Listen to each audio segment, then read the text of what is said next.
ہم وہی کہیں گے جو ہمارا دین ہم کو بتاتا ہے، عمل کرو تو تمہارا بھلا ہے۔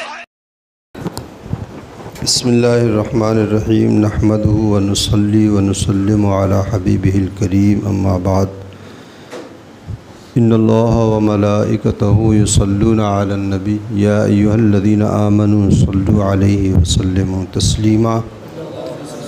اللہم صلی علی سیدنا شفیعنا نبینا مولانا محمد وبارک وسلم، صلاۃ وسلام علیک سیدی یا رسول اللہ صلی اللہ تعالی علیہ وسلم۔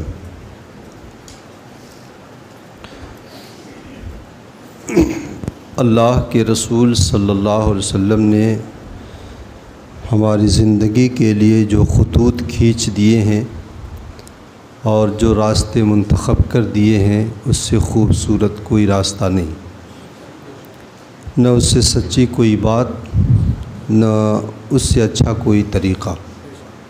لقد کان لکم فی رسول اللہ اسوۃ حسنہ، حضور صلی اللہ علیہ وسلم کی زندگی میں تمہارے لیے بہترین نمونہ عمل ہے۔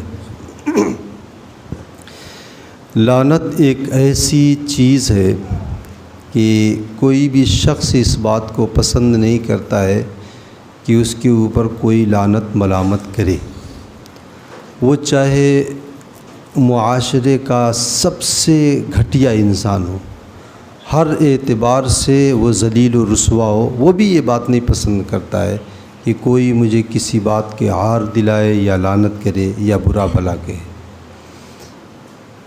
اور یہ ظاہر سی بات ہے، انسان کی غیرت کے خلاف بھی ہے۔ تو اسلام نے ہمیں جینے کا باعزت طریقہ بتایا ہے، اور اللہ کے رسول صلی اللہ علیہ وسلم نے لعنت سے منع بھی فرمایا ہے۔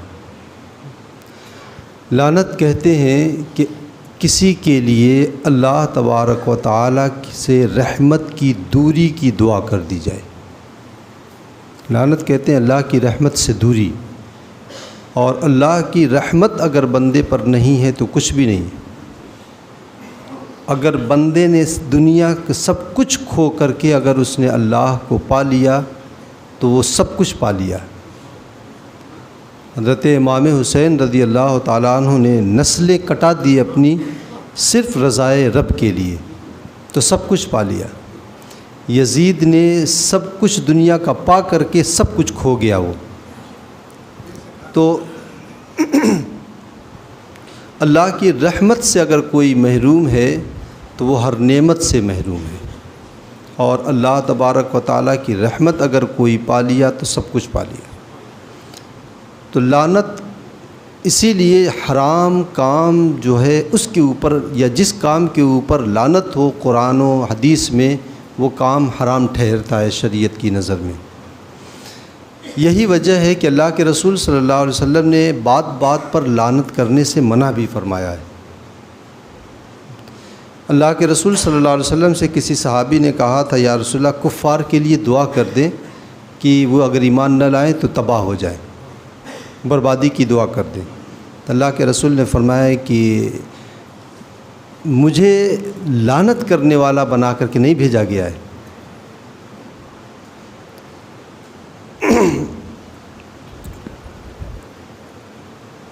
بات بات پر لعنت کرنا، یہ دنیا میں تو آدمی لوگوں کی نظر سے گر ہی جاتا ہے، اور کہنے لگتے ہیں کہ یہ تو بات بات پہ جو ہے آدمی الٹی سیدھی بولتا ہے۔ آخرت میں بھی وہ اللہ کے اعزاز و تکریم سے محروم رہتا ہے۔ حضرت ابو درداء رضی اللہ تعالیٰ عنہ کی زوجہ محترمہ سے ایک حدیث مروی ہے، فرماتی ہیں کہ میں نے حضرت ابو درداء کو فرماتے ہوئے سنا، وہ کہتے تھے کہ اللہ کے رسول نے فرمایا تھا، لا یکون اللعانون شفعاء ولا شہداء یوم القیامہ، جو دنیا میں بات بات پر بہت لعنت کرتے ہیں، قیامت کے دن نہ اللہ رب العزت کے ہاں اس کی کوئی گواہی قبول ہوگی، نہ اسے شفاعت کا حق دیا جائے گا۔ بڑی بات ہے نا کہ اللہ رب العزت کے ہاں قیامت کے دن اگر کسی کو شفاعت کا حق مل جائے کہ جاؤ تم جس کو چاہو جنت میں لے کے چلے جاؤ، بہت بڑی بات ہے نا۔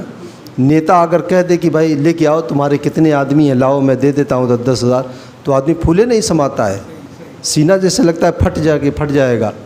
تو اگر قیامت کے دن جب نفسی کا عالم ہو، اس وقت اگر اللہ تبارک و تعالیٰ کسی بندے کو شفاعت کا حق دے دے، بہت اعزاز کی بات ہے۔ تو اللہ کے رسول نے فرمایا قیامت کے دن لعنت کرنے والے کو نہ شفاعت کا حق دیا جائے گا، نہ اس کی گواہی قبول کی جائے گی۔ تو آخرت میں بھی وہ اللہ کے اعزاز و تکریم سے محروم رہتا ہے۔ اسی لیے اللہ کے رسول صلی اللہ علیہ وسلم نے وہ صفات یا وہ عادات، جن عادات کی بنیاد پر معاشرے میں کسی کے اوپر لعنت پڑ سکتی ہے، ان عادات اور ان اطوار سے اللہ کے رسول نے منع فرمایا۔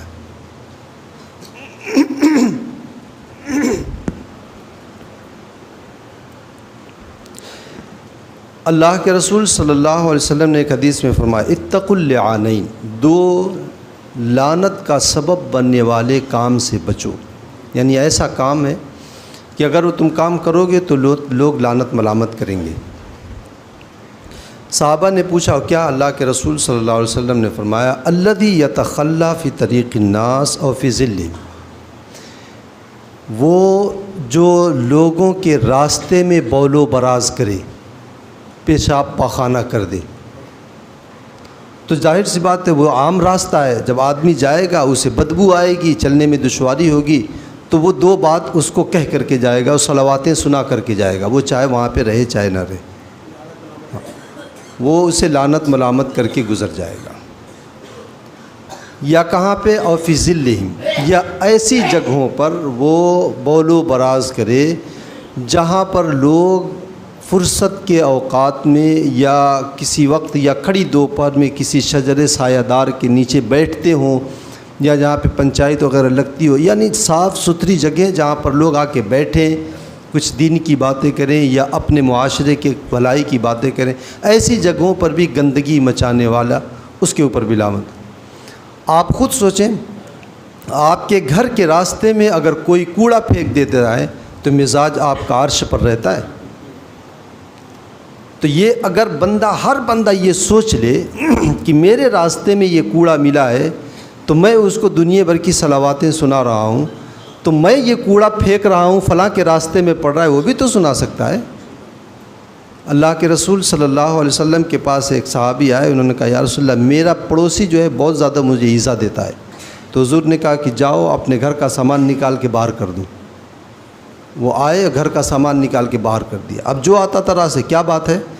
کہا یہ مجھے بہت ستاتا تھا، اللہ کے رسول سے میں نے کہا، انہوں نے کہا گھر کا سامان نکال کے باہر کر دو۔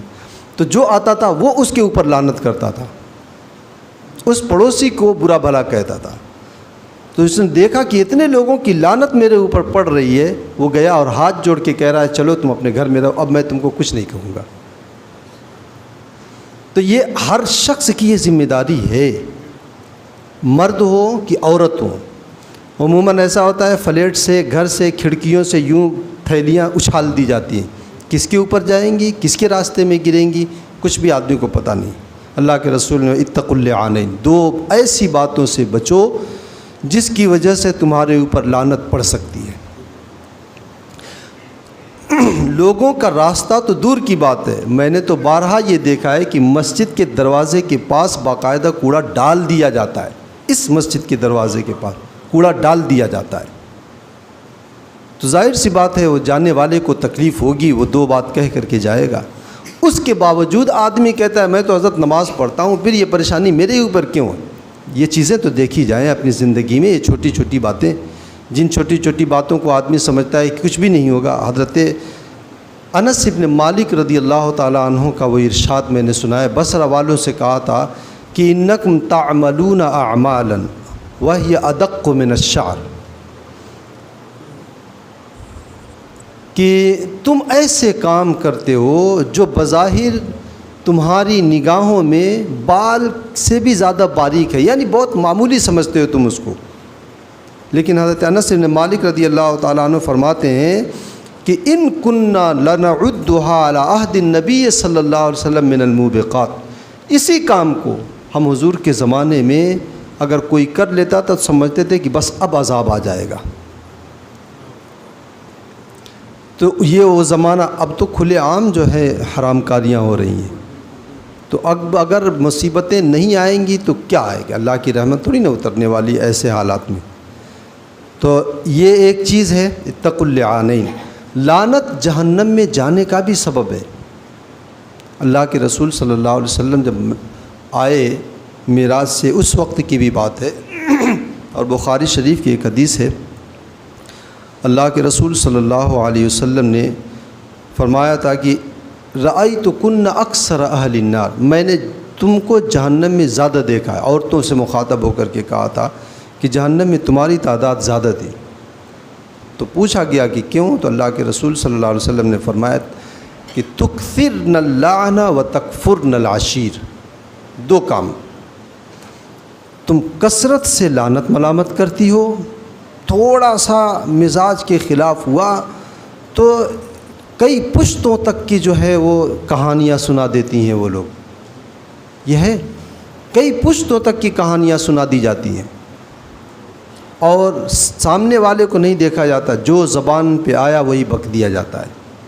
تو اللہ کے رسول نے تکثرن اللعن، بہت کثرت سے تم لعنت ملامت کرتی ہو، چھوٹی چھوٹی باتوں میں تم کا لعنت ملامت، ایک تو یہ وجہ ہے۔ دوسری تکفرن العشیر، شوہروں کی نافرمانی کرتی ہو، ناشکری کرتی ہو۔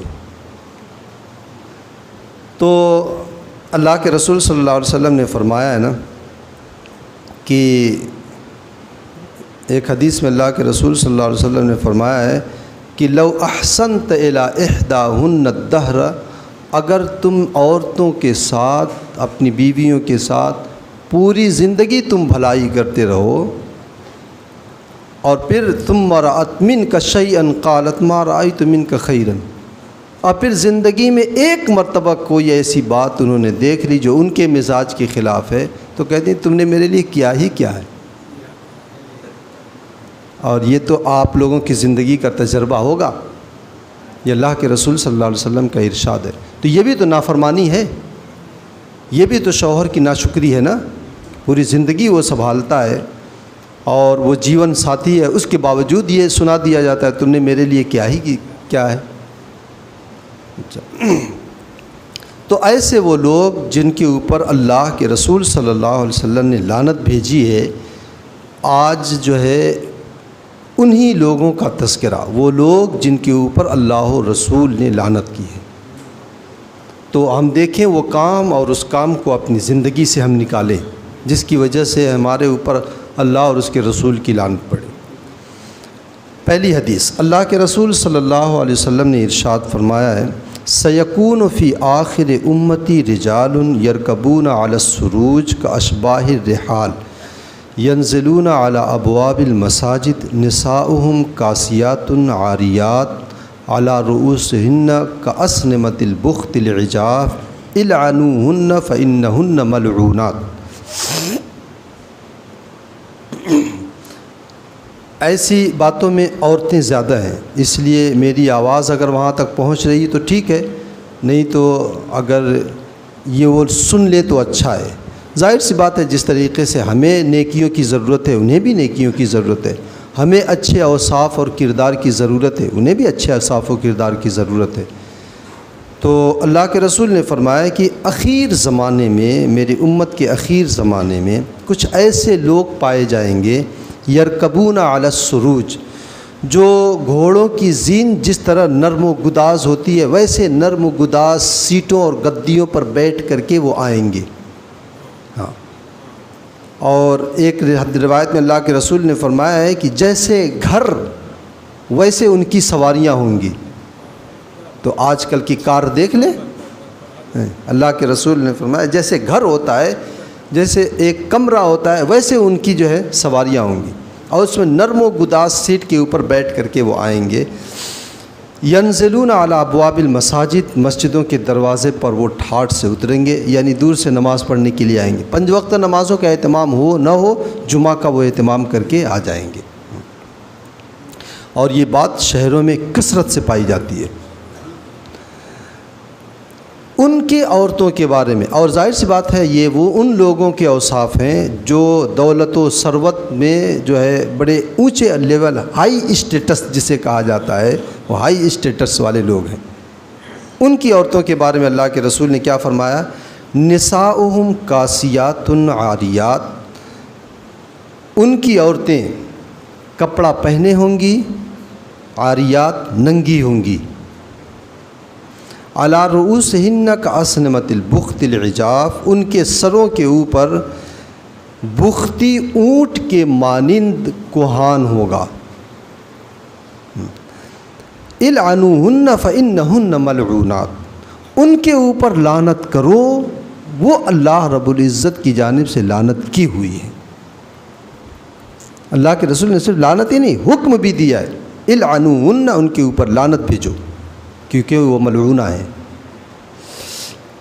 مسلم شریف کی روایت میں ایک حدیث اور ہے، اللہ کے رسول نے فرمایا صنفان لم ارہما رجال، دو ایسے قسم کے لوگ ہیں جنہیں میں نے نہیں دیکھا، مطلب میری ظاہری آنکھوں نے نہیں دیکھا، ورنہ اللہ کے رسول کے علم میں تو تھا، تبھی تو اللہ کے رسول نے بتایا، یعنی حضور کے زمانے میں وہ لوگ نہیں پائے جاتے تھے۔ وہ کون لوگ ہیں؟ رجالن، ایک وہ لوگ بأیدیہم سیات کاذناب البقر، کہ ان کے ہاتھوں میں گائے کی دم کی طرح کوڑے ہوں گے۔ کوڑا جانتے نا؟ گائے کی دم کی طرح کوڑے ہوں گے، یضربون بہ الناس، جس سے لوگوں کو وہ ظلماً ماریں گے۔ ایک وہ لوگ، اور دوسرے وہ نساء کاسیات عاریات مائلات ممیلات رؤوسہن کاسنمۃ البخت المائلہ لا يدخلن الجنۃ ولا یجدن ریحہا، ایسی عورتیں جو بظاہر کپڑا پہنے ہوں گی، حقیقتاً بے پردہ ہوں گی، مائلات ممیلات، جو عفت و پاک دامنی کی باتوں سے اعراض کریں گی، ممیلات، معاشرے کی دوسری عورتوں کو فحاشی کے اوپر وہ ابھاریں گی، رؤوسہن کاسنمۃ البخت المائلہ، ان کے سروں کے اوپر جوڑا بال کا ایسے ہوگا جیسے بختی اونٹ کی کوہان، لا يدخلن الجنۃ ولا یجدن ریحہا، آخرت میں ان کے لیے وبال یہ ہے کہ وہ نہ جنت میں جائیں گی نہ جنت کی خوشبو پائیں گی، جبکہ جنت کی خوشبو 500 سال کی مسافت پر جنت کی خوشبو آنا شروع ہو جائے گی۔ اب یہ حدیث ہے، اس حدیث کی تھوڑی سی شرح دیکھیں۔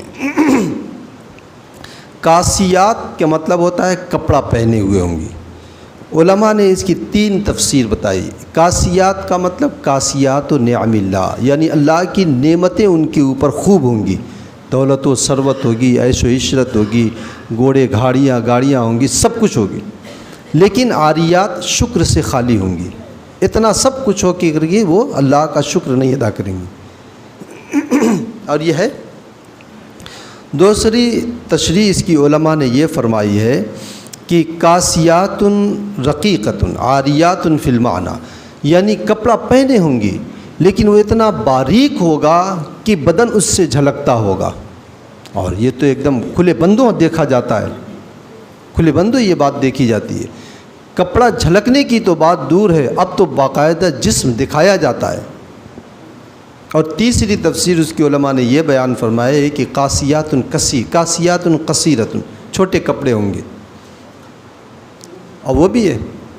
تینوں باتیں اللہ کے رسول صلی اللہ علیہ وسلم کی اس حدیث میں اللہ کے رسول نے فرمایا۔ کاسیات بظاہر کپڑا پہنے ہوں گی لیکن وہ بے لباس ہوں گی، کیونکہ لباس کا اصل مقصد یہ ہوتا ہے کہ آدمی کے جو ہے اس آدمی کو زینت بخشے، اور زینت وہی جو اللہ اور اس کے رسول صلی اللہ علیہ وسلم نے بیان فرمایا، یعنی وہ چیزیں یا ہمارے بدن کا وہ حصہ جن حصوں کے کھلنے کی وجہ سے آدمی شرمندہ ہوتا ہے، وہ حصہ کھلے بھی نہ، ظاہر بھی نہ ہونے پائے۔ اور عورتوں کے بدن میں کچھ ایسے مخصوص حصے ہوتے ہیں جو واقعی عورتوں کا وہ حسن ہے، اور انہی چیز کو اظہار کے لیے وہ لوگ یا تو لباس چست پہن کر کے ان اعضاء کا اظہار کرتی ہیں، یا پھر ایسے لباس پہنتی ہیں جن لباسوں کے اوپر سے وہ اعضاء جھلکتے ہیں۔ تو ایسی عورتوں کے بارے میں اللہ کے رسول نے فرمایا کہ العنوہن، ان کے اوپر لعنت کرو۔ لعنت اس لیے کہ وہ جو اس انداز سے مارکیٹ میں یا لوگوں کے سامنے نکلتی ہیں تو ان کے نکلنے کا مقصد یہی ہوتا ہے کہ لوگ میری طرف آئیں، اٹریکشن، لوگوں کو اپنی طرف وہ کھینچیں، اپنی طرف متوجہ کریں، یعنی معاشرے کو فحاشی اور بدکاری میں وہ مبتلا کر دینا چاہتی ہے۔ تو خود تو گناہ میں ایک ملوث ہے، پورے معاشرے کو تباہ کرنا وہ چاہتی ہے۔ تو ظاہر سی بات ہے ایک آدمی کا بگڑنا اور پورے معاشرے کا بگڑنا، دونوں میں بہت فرق ہے نا۔ اس کو بگڑنا وہ کہیں جا کر کے بگڑے، لیکن وہ معاشرے کو اگر بگاڑتی ہے تو وہ پورے قوم کی مجرم ہے۔ تو اللہ کے رسول نے فرمایا ایسی عورتوں کے اوپر لعنت کرو۔ دوسری ان کی کیا صفت بیان کی گئی تھی؟ مائلات ممیلات۔ مائلات کا مطلب عفت و پاک دامنی کی جو بات، جو کام ہیں، جو کیریکٹر ہیں، جو عادت و اطوار ہیں، انہیں وہ چھوڑ دیتی ہیں، یعنی بے پردگی رہتی ہے، اور فحاشی کے جو کام ہیں وہ اس کی طرف جو آتی ہیں، یا پھر اس کا یہ مطلب ہے کہ وہ خود لوگوں کی طرف مائل ہوتی ہیں۔ ممیلات لوگوں کو اپنی طرف وہ مائل کرتی ہیں، وہ ایسی اداکاریاں، ایسی مطلب اٹکیلیاں کرتی ہیں اور ایسی جو ہے ناز و اندام کی وہ چالیں چلتی ہیں کہ لوگ ان کی طرف متوجہ ہوں اور جو ہے یہ ان کی طرف متوجہ ہوں، اور اس طریقے سے یہ برائیوں کے پھیلنے کا سبب بنتا ہے۔ اللہ کے رسول نے فرمایا ایسی عورتوں کے اوپر بھی لعنت کرو۔ تیسری ان کی ایک صفت یہ بھی، جو ہمارے اسلامی معاشرے میں یہ باتیں، اسلامی معاشرے میں ابھی اتنا کھل کر کے تو نہیں ہے، اتنا کھل کر کے تو نہیں ہے، لیکن یہ جو ہمارے اسلامی معاشرے میں، مسلمانوں کے گھر میں، اور وہ بھی کبھی کبھی ایسا بھی ہوتا ہے کہ دیندار گھر میں یہ چیزیں پائی جاتی ہیں۔ دیکھیں اللہ کے رسول صلی اللہ علیہ وسلم نے فرمایا ہے کہ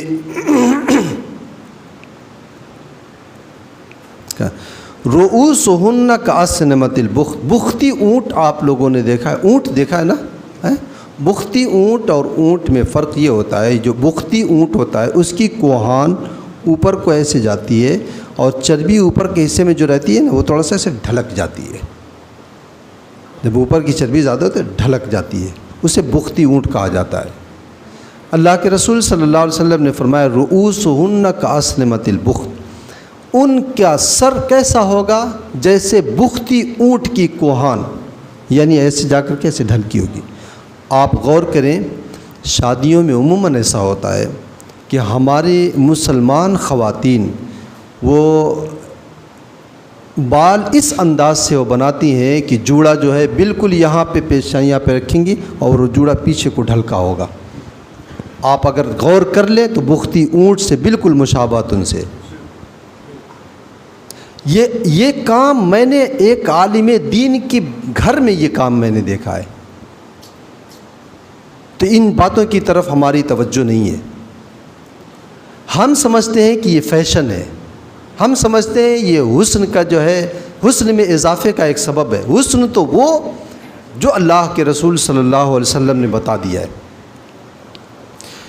تو ہم یہ سمجھتے ہیں کہ اس میں کوئی حرج نہیں ہے، لیکن بات میں وہی کہوں گا جو حضرت انس بن مالک نے کہا تھا، انکم تعملون اعمالا، تم ایسے کام کرتے ہو یا ادق فی اعینکم من الشعر، جو تمہاری نگاہوں میں بال کی طرح باریک ہے، مطلب معمولی سی باتیں ایک دم کچھ بھی نہیں ہے، لیکن ان کننا لنعد علی عہد النبی صلی اللہ علیہ وسلم من الموبقات، لیکن حضور کے زمانے مبارک میں ہم انہی معمولی کاموں کو ہلاکت کا سبب جانتے تھے۔ اللہ کے رسول صلی اللہ علیہ وسلم نے ایک حدیث میں ارشاد فرمایا، انکم فی زمان، صحابہ سے، کہ تم ایسے دور میں ہو کہ اگر تم 90% اعمال پر عمل کر لو، 90% جو ہے احکام اسلام کے اوپر تم عمل کر لو، اور صرف 10% احکام اسلام کو چھوڑ دو، اللہ کا عذاب آ جائے گا۔ اور ایک ایسا دور آئے گا میری امت پر کہ اس دور کے لوگ 90% احکام اسلام کو چھوڑ دیں گے اور 10% پر عمل کر لیں گے تو اللہ کے عذاب سے بچ جائیں گے۔ لیکن ہمارے دور میں تو عذاب ہی عذاب نظر آ رہا ہے، حکام کا عذاب، قوانین کا عذاب، بیماریوں کا عذاب، ہر طرح سے ہم جو ہے دبوچے جا رہے ہیں۔ اس کا مطلب یہ ہے کہ ہم اپنے مذہب کے 10% احکام پر بھی عمل پیرا نہیں ہیں، ہم 10% احکام پر بھی عمل پیرا نہیں ہیں۔ یہ غیرت میں ڈوب مرنے کی بات ہے یہ۔ تو اللہ کے رسول صلی اللہ علیہ وسلم نے، حضرت انس نے فرمایا کہ ہم اسی کی وجہ سے جو ہے ہم جو ہے اللہ کے عذاب کا انتظار کرنے لگتے ہیں، اور تم لوگ سمجھتے ہو کچھ بھی نہیں ہے۔ تو عورتیں، بیٹیاں، بہنیں، ان کی تربیت کا جو جوہر ہے وہ گھر کے سرپرست کے ہاتھ میں، باپ ہے، بھائی ہے۔ تو اگر آخرت ان کی چاہتے ہیں آپ لوگ، تو ان باتوں کے اوپر ہماری توجہ ہونی چاہیے کہ میری بیٹی بال کیسا بناتی ہے، لباس کیسا پہنتی ہے، میری بہن کہاں جا رہی ہے، لباس کیسا ہے، بال کیسا ہے۔ تو ان باتوں کو دیکھا جائے تو حضور صلی اللہ علیہ وسلم کے حوالے سے اگر دیا، محبت سے بتایا جائے، اور تو یقیناً جو ہے ایسا نہیں ہے کہ وہ سرکشی کر جائیں گی، وہ مانیں گی اگر محبت سے یہ باتیں بتائی جائیں تو۔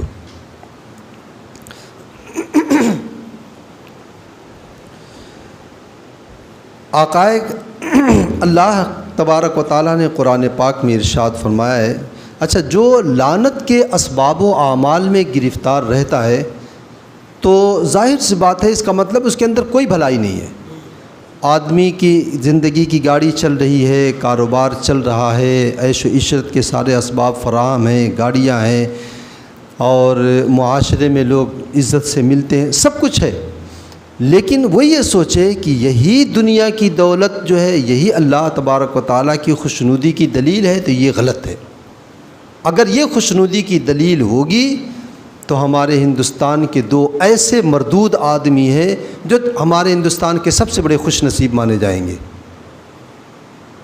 کیونکہ دولت ان کے پاس بے حساب ہے، وہ چوری ہی کی صحیح لیکن ہے بے حساب۔ تو دنیا کی دولت جو ہے اللہ تبارک و تعالیٰ کی رضا کی دلیل نہیں ہے۔ ہم اپنی زندگی کو اللہ اور اس کے رسول کے فرمان کے ترازو کے اوپر تولے کہ ہم کتنا صحیح اتر رہے ہیں۔ اگر تول کر کے ہم دیکھتے ہیں کہ ہم صحیح ہیں تو پھر ہماری زندگی کی گاڑی چاہے جیسی چلے، ہمیں شکر ادا کرنا چاہیے کہ اللہ رب العزت کے فرمان کے مطابق تو ہے، زندگی تھوڑا سا کسی چل رہی ہے، ٹھیک نہیں چل رہی ہے، لیکن اللہ کا شکر ہے کہ فرمان کے مطابق تو ہے۔ تو یہ دنیا کی دولت ہی جو ہے وہ سب کچھ نہیں ہے، ہم نے اس کو بہت ہلکے میں لے لیا ہے۔ قرآن پاک میں اللہ رب العزت نے فرمایا ہے کہ تحسبونہ حینا وہو عند اللہ عظیم، تم اسے بہت ہلکا سمجھ رہے ہو، حالانکہ اللہ کے نزدیک یہ بہت بڑی بات ہے۔ تو ہمیں چاہیے کہ ہم جو ہے حرام کاموں سے بچیں، وہ کام جن کی وجہ سے اللہ اور اس کے رسول صلی اللہ علیہ وسلم کی ناراضگی ہوتی ہے، ان کاموں سے بچیں۔ اللہ تعالیٰ مجھے اور آپ کو اس پر عمل کی توفیق عطا فرمائے۔